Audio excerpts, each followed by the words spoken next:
Hi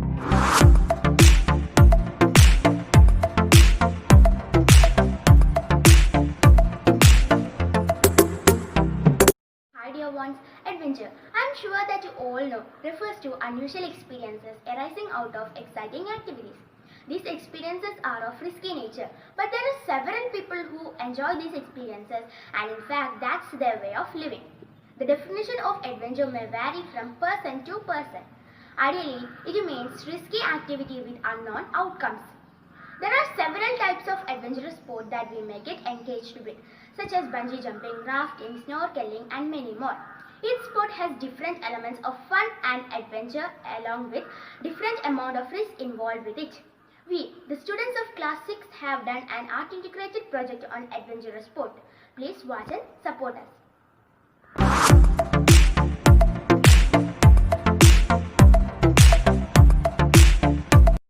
Rafting. Rafting is a competitive sport in which the objective is to navigate downstream on river rapids using an inflated raft. It is considered an extreme sport which is highly challenging and risky and requires a great deal of teamwork. Rafting is also an extremely popular recreational activity practiced in most countries around the world.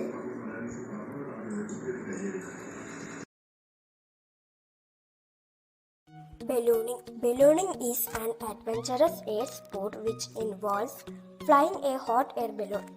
Hot air balloons are known to be used as early as the late 16th century.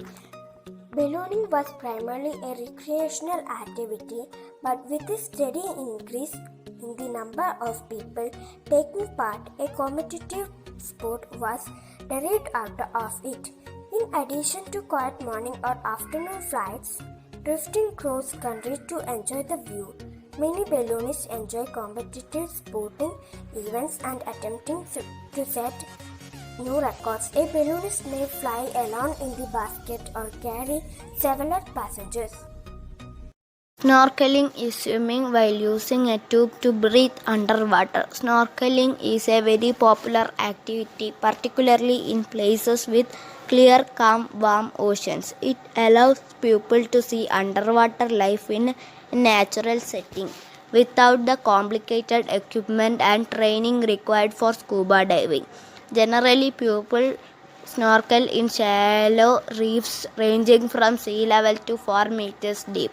Snorkelers also explore deep water reefs. However, to see deeper reefs, a snorkeler has to hold their breath and dive down to the reefs to see it. This kind of snorkeling takes more skill and fitness than shallow water snorkeling. It is also more dangerous than shallow water snorkeling. Snorkelers use masks so they can see underwater. This allows them to see fish, coral reefs, and other things of sea life. Paragliding is a sport in which the players fly in the air using paragliders. These paragliders are light in weight and are foot launched. There is a harness in the glider on which the paraglider sits. This harness is interconnected to the glider with baffled cells. Scuba diving. Scuba diving is a form of underwater diving where the diver uses a self-contained underwater breathing apparatus. In order to breathe below the water surface, divers usually carry oxygen-filled tanks on their back while they swim. Scuba diving is an activity that unveils some of the mystery that surrounds the world's oceans as we go deeper into the underwater world. Waterfall rappelling. Waterfall during monsoon is the most beautiful sight. Mountains come alive with greenery and waterfalls start gushing, providing water to streams, rivers, and dams. Adventure seekers participate in waterfall rappelling at many waterfalls near Mumbai and Pune. Rappelling is a must skill used by all professional mountaineers and rock climbers to descend mountains quickly and safely. Water rappelling at waterfalls has been a viral adventure sports activity in India. The participant will rappel down through the gushing flow of waterfall using rope and other safety equipments. Trekking. Trekking is an outdoor activity of walking for more than a day. It is a form of walking undertaken with specific purpose of exploring and enjoying the scenery. Trekking could be a motive, it could be a commitment, an aim, an objective, a mission, a party, a social gathering. It could be a place where you find friends, and it could be a journey.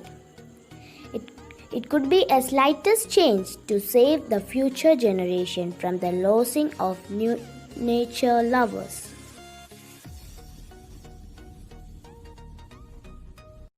Skydiving. Skydiving is jumping from an aircraft and safely returning to the ground with the help of a parachute. Skydiving is an extremely popular adventure activity. Each year, millions of people skydive all over the world and enjoy the thrill of skydiving. Besides being a recreational activity, there are also professional careers that lead to skydiving. These include airborne soldiers from the military, firefighters, and sometimes medical personnel.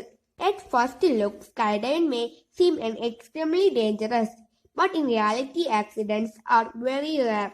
This is because of the rigorous training, well thought out procedures, and modern equipment that are nowadays available. Bungee jumping. Bungee jumping is an action-filled recreational activity that involves head-first jumping from a tall structure with an elastic cord attached into participants' feet. That tall structure can be a building, crane, bridge, or even a helicopter. The first modern bungee jumping was in 1979, and since then the sport became widely popular. Bungee jumping is one of the most enjoyed extreme sports and available in almost every destination in the world. Skiing. Skiing is a recreational activity as well as a competitive sport. The skier attaches long skis, also called runners, to specially designed boots and uses them to travel on top of snow. Many types of competitive skiing events are recognized by the International Olympic Committee and the International Ski Federation. The sport has grown so popular and most people have a good understanding of what skiing is all about. Good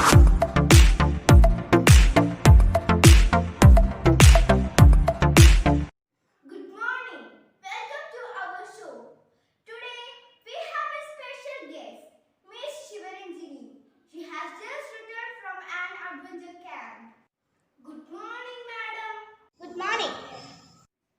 Our viewers are keen to learn your adventure at the camp. How would you describe the camp? It wasn't an easy one, but we did some wonderfully exciting things there. How many days did you spend there? We were there for 4 days. How was your first day at the camp? My very first day at the camp, I went for bungee jumping. I went with a lot of reluctance and fear in my heart. But I came back with a broad smile on my face. Have you tried rafting? Yes, the second day we went for rafting. The raft was safe and had a lot of other really friendly people in it. There were 2 guides too to help us with the raft. And the third day we went for rock climbing. Rock climbing? Weren't you afraid? We went for rock climbing with secure belts tied at our waist, helmets on our heads, and protective gears on our hands and knees. The guides present there was both encouraging and appreciative. How was your last day at the camp? The last day was when we could just relax at the camp. And finally, we got ready for the bonfire that was being prepared for the evening. It was good food, cheerful fire, and some favorite old songs. And some sleep later on. We came back home the next afternoon. Would you like to recommend the camp for our viewers? Yes, absolutely. The camp was inspiring in many ways. You will learn to work with a group which comprises people who are totally different from one another. You will face challenges that you will learn to overcome. Thank you for spending your valuable time with us. Thank you.